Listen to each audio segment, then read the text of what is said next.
Você já se pegou calando uma opinião só porque sabia que era minoria? Já sentiu aquela tensão entre o que pensa e o que o grupo espera que você diga?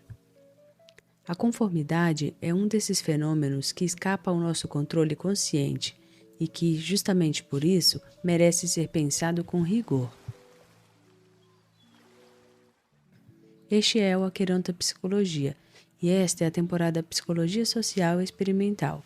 Eu sou Lídia Brelas, psicóloga e mestre em psicologia, e neste episódio convido você a refletir sobre um dos comportamentos sociais mais comuns e mais negligenciados, a tendência a se ajustar.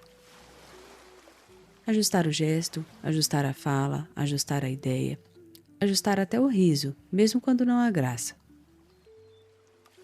O episódio de hoje é sobre conformidade e influência social, e tem como fio condutor o clássico experimento de Solomon Asch, um estudo aparentemente simples, mas cujas implicações atravessam a educação, a política e as relações interpessoais, e, claro, os dilemas éticos do cotidiano. Afinal, o que acontece com o nosso julgamento quando o grupo ao redor diz o contrário do que vemos? O que Asch nos mostra é que não é preciso repressão para que o sujeito se dobre.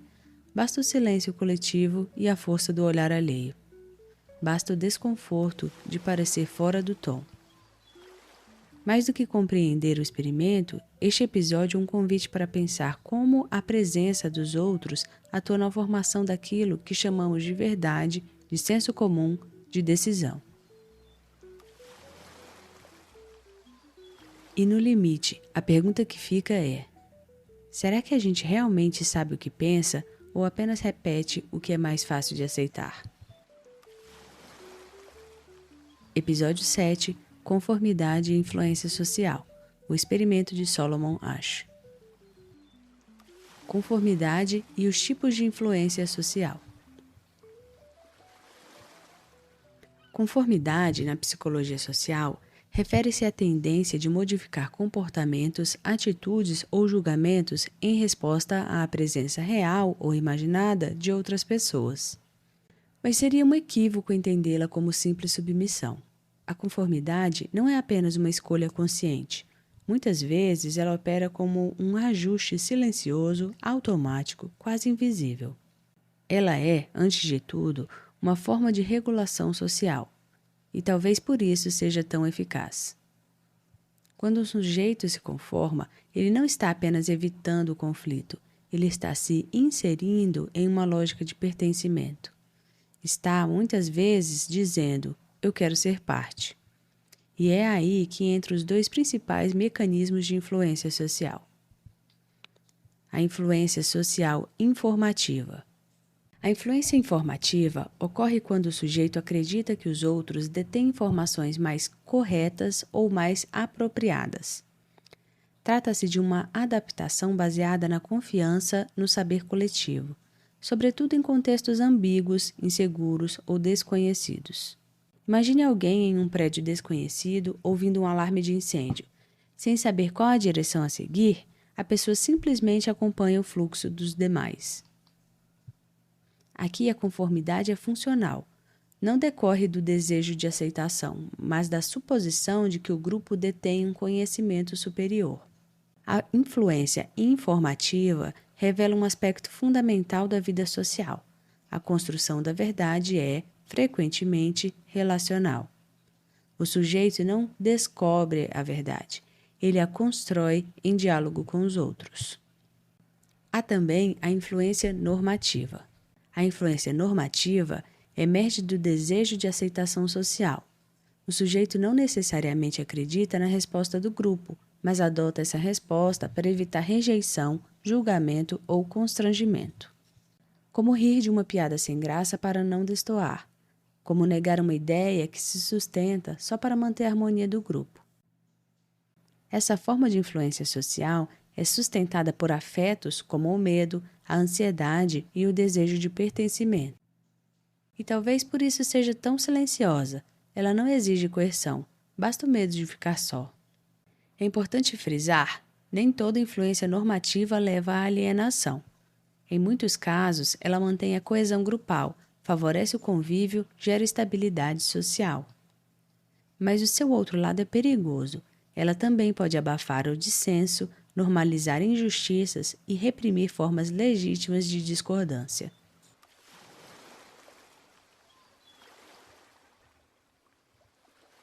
As consequências da conformidade entre o pertencimento e a perda de si.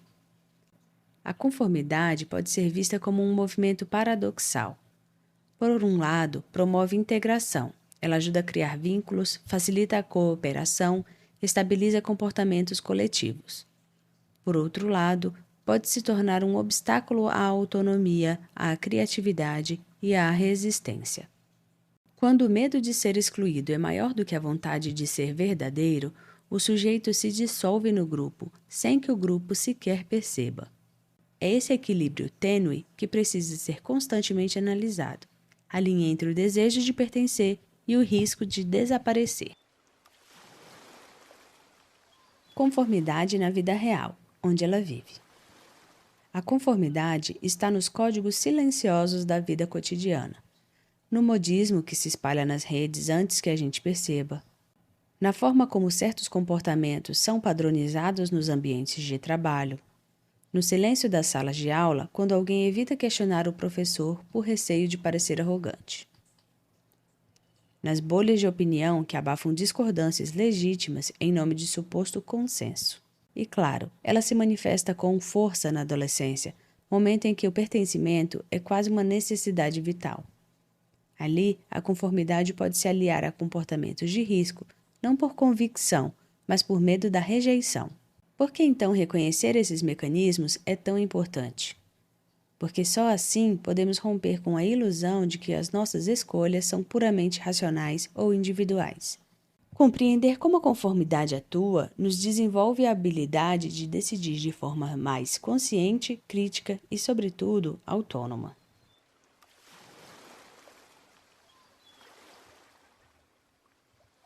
O experimento de Solomon Asch. Em 1951, o psicólogo Solomon Asch formulou um experimento que se tornaria um clássico da psicologia social, não pela complexidade do método, mas pelo desconforto das conclusões. O objetivo de Asch era claro: demonstrar como a pressão social poderia influenciar o julgamento de uma pessoa, mesmo diante de evidências objetivas. Até então, os estudos mais conhecidos sobre influência social se debruçavam sobre situações ambíguas, como o famoso experimento de Muzafer Sherif e o efeito autocinético, no qual os sujeitos se ajustavam ao julgamento dos outros por estarem diante de um fenômeno impreciso. Mas Asch propôs algo mais direto, e se o estímulo fosse claro, evidente e inquestionável? Mesmo assim, o grupo teria poder sobre o julgamento do indivíduo? O desenho experimental. O experimento reunia pequenos grupos de homens, sendo que todos, exceto um, eram cúmplices do pesquisador. A tarefa era simples: identificar entre 3 linhas de diferentes tamanhos qual delas tinham o mesmo comprimento da linha de referência apresentada em um cartão separado. As respostas eram dadas oralmente, em voz alta, na ordem em que os participantes estavam sentados. O sujeito real sempre era o penúltimo a responder. Nas primeiras rodadas, os cúmplices davam respostas corretas, criando uma sensação de normalidade. Mas em momentos estratégicos, todos começavam a responder de forma errada e de maneira unânime. O participante real, então, ficava diante de um dilema: confiar no que via com clareza ou ceder à maioria, ainda que soubesse que estavam errados? Os dados revelaram uma dinâmica inquietante. Cerca de 75% dos participantes conformaram-se com a resposta incorreta do grupo ao menos uma vez. Em média, os participantes concordaram com o erro do grupo em cerca de 1/3 das respostas. Apenas 25% mantiveram suas respostas corretas ao longo de todo o experimento. Mas os números são apenas parte da história.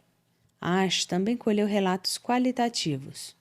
Muitos dos que cederam disseram ter feito isso por insegurança, desconforto ou medo de parecer estranhos. Alguns sabiam que estavam errando, mas diziam que era melhor seguir o grupo. Outros chegaram a duvidar da própria percepção. Isso revela que a pressão grupal pode ser tão intensa a ponto de gerar dissonância cognitiva, um estado de desconforto psíquico diante da contradição entre o que se percebe e o que se faz.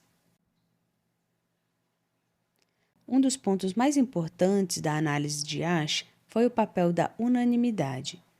Quando todos concordam, a impressão que se cria é de uma verdade absoluta. Esse é o fenômeno que ele chamou de ilusão de unanimidade. A voz única do grupo, mesmo que errada, parece mais confiável do que a certeza isolada do sujeito. Mesmo quando havia um único dissidente, mesmo que ele também errasse, mas divergisse da maioria, a taxa de conformidade do participante real caía drasticamente. Esse efeito demonstra o valor psicológico da validação mínima. Não é preciso um exército para resistir. Muitas vezes, basta não estar sozinho. Os participantes que resistiram à conformidade também relataram sensações intensas: angústia, ansiedade, tensão corporal, medo de rejeição. Mesmo estando certos, sentiram-se desconfortáveis por destoarem. Isso nos mostra algo fundamental. A resistência à norma não se sustenta apenas com razão. Ela exige estrutura emocional, autoestima e, sobretudo, a disposição de suportar o desconforto de ser minoria. Asch estava interessado em mais do que comportamento. Ele queria compreender como o grupo influencia a construção do sujeito. E sua hipótese se confirmou. O grupo não apenas induz respostas, ele atua sobre a identidade, sobre como o sujeito se percebe e se posiciona. Conformar-se, muitas vezes, não é fraqueza, é um mecanismo de proteção social. Mas resistir, mesmo sabendo que se está certo, pode ser vivenciado como uma ameaça ao pertencimento.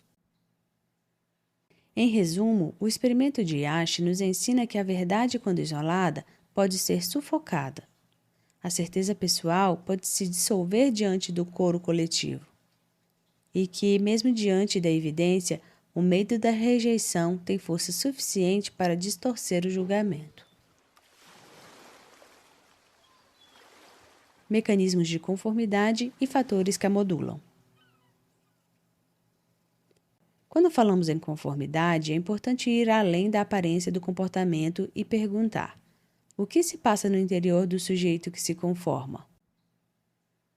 Duas pessoas podem concordar com o grupo de forma idêntica, mas por motivos completamente diferentes. Por isso, a psicologia social distingue dois mecanismos fundamentais: a aquiescência pública versus aceitação privada.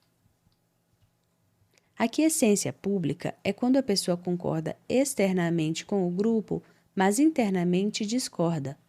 Ela sabe que a resposta do grupo está errada, mas mesmo assim a reproduz, para evitar rejeição, constrangimento ou conflito. É o vou junto, mas não concordo. Já a aceitação privada é a mais profunda. A pessoa não apenas replica a opinião do grupo, mas adota essa opinião como sua. Aqui, o sujeito realmente acredita que o grupo está certo, mesmo que essa crença tenha sido moldada pela pressão social. A linha entre a aquiescência e a aceitação pode ser tênue, e nem sempre o próprio sujeito sabe em qual delas está. Esses mecanismos revelam que a conformidade não é apenas um ato, mas um processo de internalização, conflito e, muitas vezes, esquecimento da origem da ideia. Entre os fatores que influenciam a conformidade, o tamanho do grupo se destaca. Estudos indicam que, até certo ponto, quanto maior o número de pessoas que sustentam a mesma opinião, maior a pressão percebida para concordar. Mas esse efeito não cresce infinitamente. Após 3 ou 4 pessoas, o impacto tende a se estabilizar. O que parece ter mais peso do que o número absoluto é a unanimidade, a percepção de que todos estão de acordo, menos você. Essa unanimidade, mesmo que artificial, aumenta o custo emocional de discordar. Como vimos no experimento de Asch, a presença de um único dissidente já é suficiente para reduzir drasticamente a conformidade. Isso mostra o valor político e psicológico da divergência.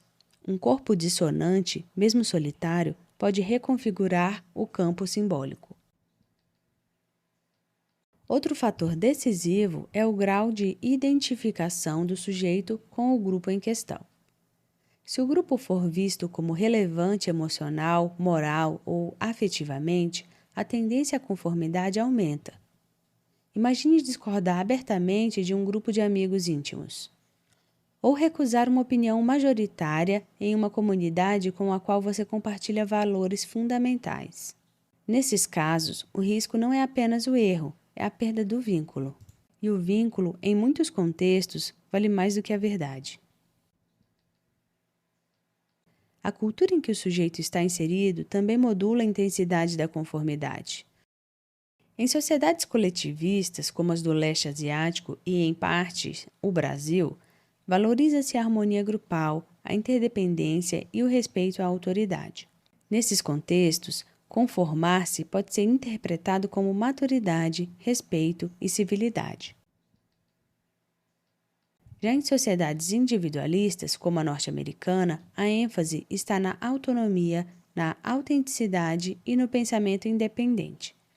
Nesses contextos, a resistência à pressão social pode ser mais socialmente tolerada, embora isso não signifique imunidade à conformidade. A cultura não elimina a influência social, ela modela sua forma e seus efeitos.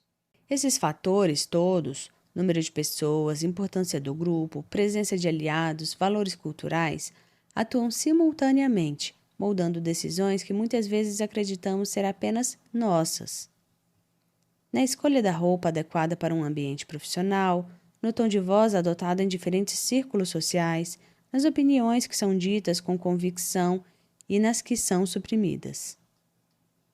O sujeito social raramente é neutro. Ele é quase sempre situado em relações, em normas, em expectativas.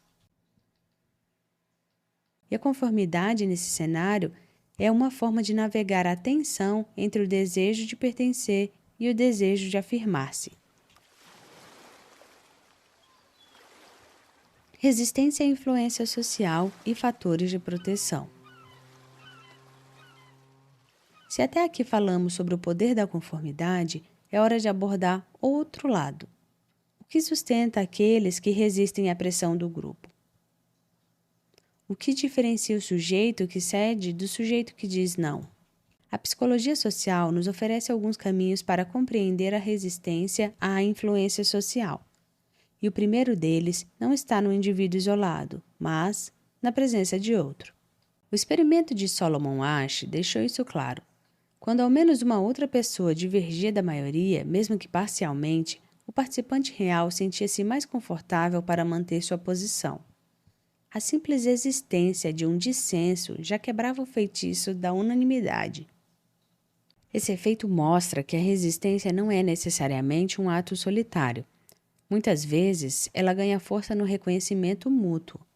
Um olhar, um gesto, uma palavra de apoio, tudo isso pode funcionar como âncora subjetiva para manter o próprio julgamento. Estar certo não basta. Em contextos de pressão, é preciso sentir que não se está só. A teoria do impacto social, proposta por Bibi Latané, descreve 3 variáveis que influenciam a intensidade da pressão social: força, proximidade e números de fontes.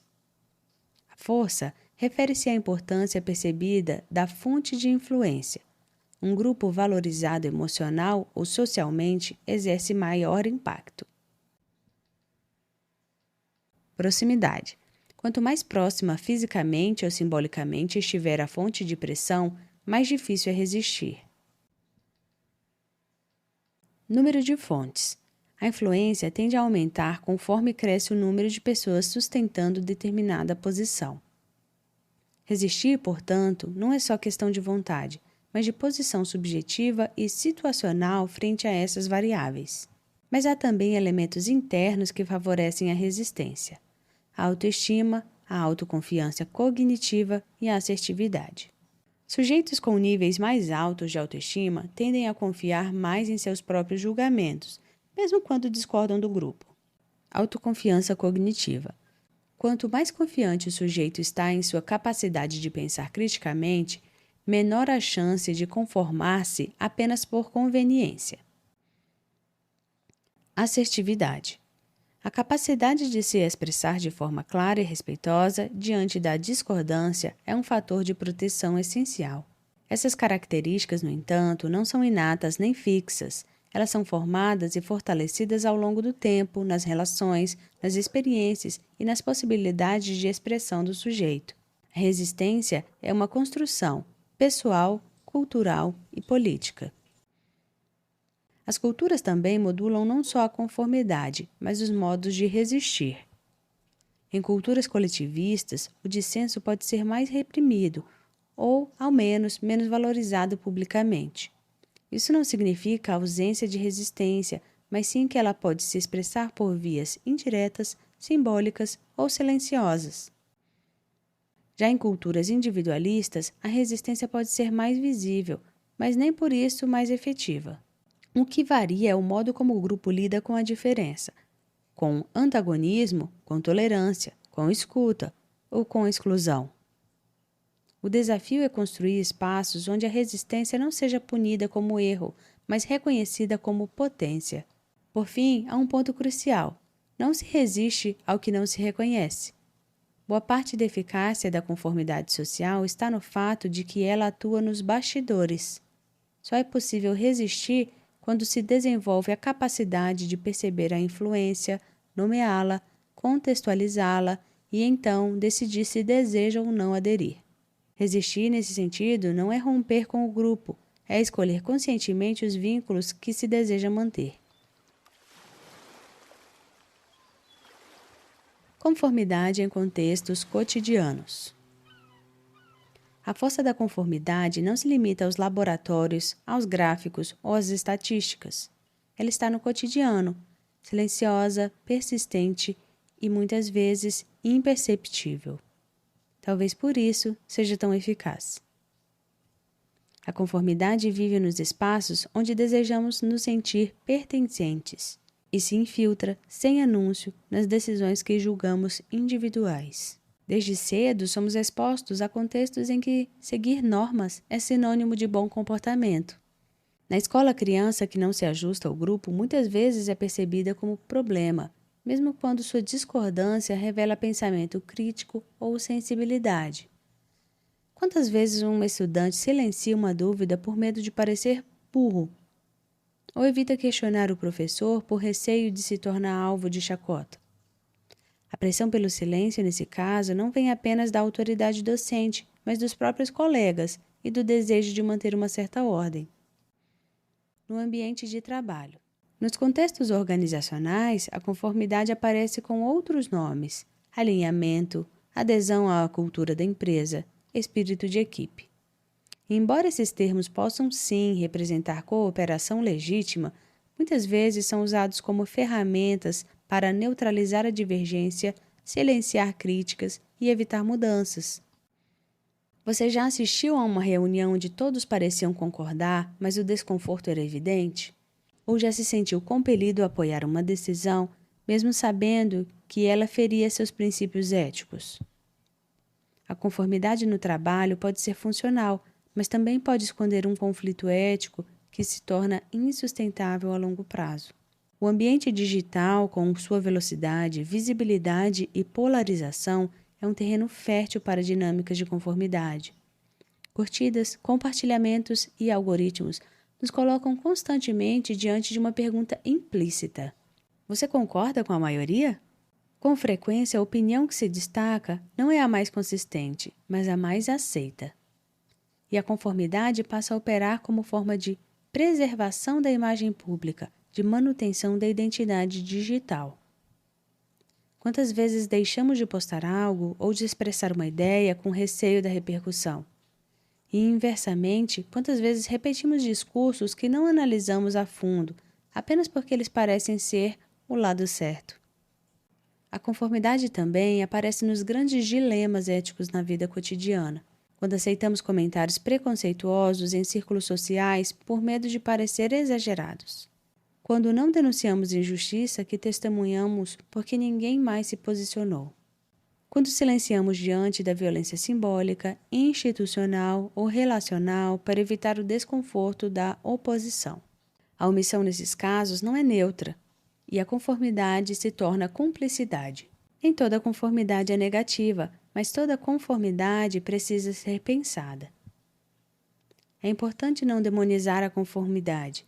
Em muitos casos, ela facilita o convívio, reduz conflitos desnecessários, cria códigos comuns que orientam as intervenções sociais. O problema é quando ela deixa de ser uma escolha consciente e se transforma em automatismo.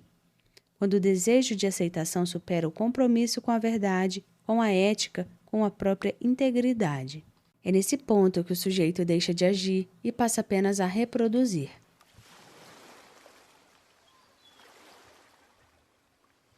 Ao longo deste episódio, caminhamos por entre as forças que moldam, silenciam, sustentam ou desfazem o nosso julgamento diante dos outros. A conformidade, em sua face mais sutil, nos mostrou que o grupo não apenas nos influencia, ele nos constitui. E muitas vezes é diante dele que abandonamos certezas, trocamos autenticidade por pertencimento e silenciamos em nome da harmonia. Solomon Asch nos ensinou que, mesmo diante de algo evidente, como o cumprimento de uma linha, a força da maioria pode nos fazer duvidar dos nossos próprios olhos.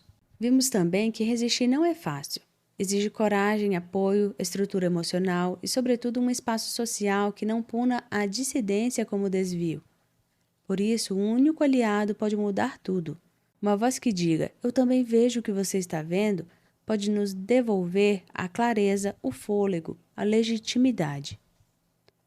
Falamos de escolas, empresas, redes sociais, escolhas morais. E talvez, mais do que entender a conformidade, o que precisamos é nos perguntar em que momento ela nos atravessa sem que percebamos.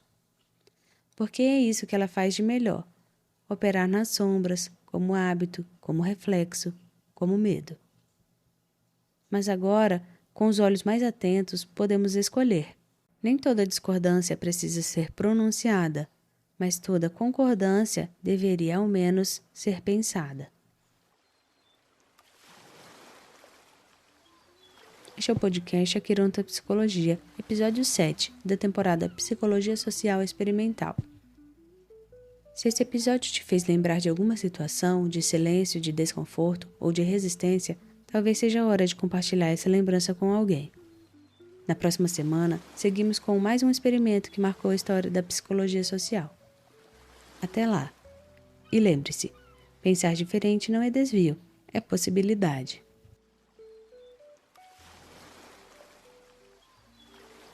Este episódio foi escrito, gravado e editado por mim, Lídia Brelas. Para sua elaboração, me baseei no livro Psicologia Social, de Emerson Wilson Ackert, do Grupo Gen.